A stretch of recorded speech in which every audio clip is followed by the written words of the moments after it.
लाख कोशिशों के बावजूद भी अनिरुद्ध अपने बर्थडे पार्टी सेलिब्रेशन में नहीं पहुंच पाता है और लेट होने के कारण अब समझो कि नई नई प्रॉब्लम्स क्रिएट हो जाते हैं क्योंकि जब अनिरुद्ध निकला होता है घर से तो अब ये तो घर से बता करके गया नहीं है। हालांकि झलक भी सिर्फ और सिर्फ हापो के मॉम को ही बताती है, लेकिन जाते जाते बिपाशा मिल जाती है। अब बिपाशा जब पूछने लगती है कि तुम जाने वाले हो, तुम कहाँ जा रहे हो। बिपाशा इसको पूरी तरह से घेरने की कोशिश करते हैं और डाइवर्ट करने की भी, लेकिन कहीं ना कहीं जाने का सिर्फ एक ही प्लान होता है कि बिपाशा कैसे भी करके उस स्टेशन तक पहुंचना है जहां अनिरुद्ध ने बुलाया है। तो ये बिपाशा की बातों को बस इधर उधर करके काट रहे होते हैं। बिपाशा को शक तो होता है कि कुछ तो गड़बड़ है, ये इतनी सज धज करके ये बाहर से बुक्स खरीदने के लिए जा रही है, ऐसा तो होता नहीं है। खैर ये तो यहाँ नहीं सोचती कुछ भी और यहाँ जो भी गिफ्ट्स लेकर के वाई होती है तो ये अंदर अपने कमरे में रखवा देती है और किचन में रखवा देती है। खैर झनक भी यहाँ से निकल जाती है, डायरेक्ट गुलदस्ता और सारी चीजों को लेकर के केक को लेकर के पहुंच जाते हैं रेस्टोरेंट में। बारिश बहुत तेज हो रही होती है। अनिरुद्ध जब उसको देखता है तो सच में देखते ही रह जाता है। उसे बहुत पसंद आती है क्योंकि इसके कपड़े पहनने का जो स्टाइल होता है वो काफी मजेदार होता है। हालांकि बेचारा एक बार को गिरने भी वाला होता है लेकिन ये उसको बचा लेती है। खैर बैठते हैं, बर्थडे सेलिब्रेशन होता है और वहाँ पे जो भी ये गिफ्ट लेकर के होती है, जो भी चीजें होती है,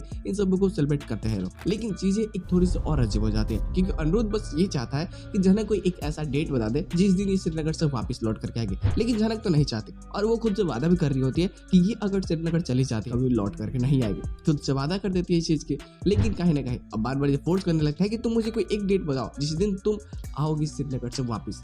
अब ये बोलते हैं कि ठीक है, इस सब बातों को हटाओ, हम लोग यहाँ बर्थडे सेलिब्रेट करते हैं। खैर बर्थडे सेलिब्रेशन को देख करके उसे खुशी भी होती है क्योंकि बाकी दिनों से तो उसे बोरिंग ही लग रहा था। मतलब समझो कि पिछले जितनी बार बर्थडे सेलिब्रेट हुआ घर पे सेम चीज सेम तरीके से, तो उसे बहुत अजीब लगता है। इसके लिए तो इनकी और ज्यादा बढ़ जाती है जब पानी और हवा रुकती नहीं है। बहुत तेज हवाओं के कारण अब बेचारे ये सही समय से ना घर पहुंच पाते हैं और रात में फंस जाते हैं गेस्ट हाउस में। अब वहां पे क्या होगा क्या नहीं तुम समझ सकते हो क्योंकि भाई दोनों ही जवान है। कुछ भी हो सकता है, कॉम्प्लिकेटेड स्टोरी लाइन है लेकिन मजेदार है। इधर घर में सभी लोग परेशान होते हैं कि आखिर झनक और अनिरुद्ध है कहाँ पे और झनक भी घर से गायब है शाम से ही।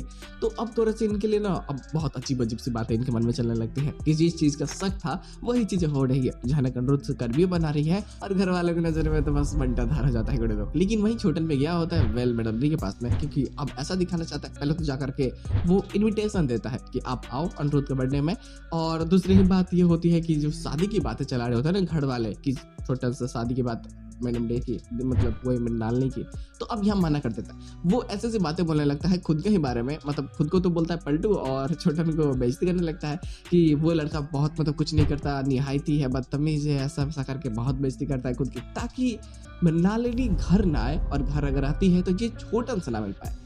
तो इन सभी चीजों के कारण थोड़ी सी स्टोरी डाइवर्ट होने की कोशिश करती है। लेकिन ये बर्थडे पार्टी में जो बवाल होगा ना, जो खुन्नस इसके बाद लोग खाते हैं कि झनक के कारण अनिरुद्ध ना अपना बर्थडे सेलिब्रेट कर पाए, ये तो पूरा पार्टी में सीधे सीधे आते हैं लोग।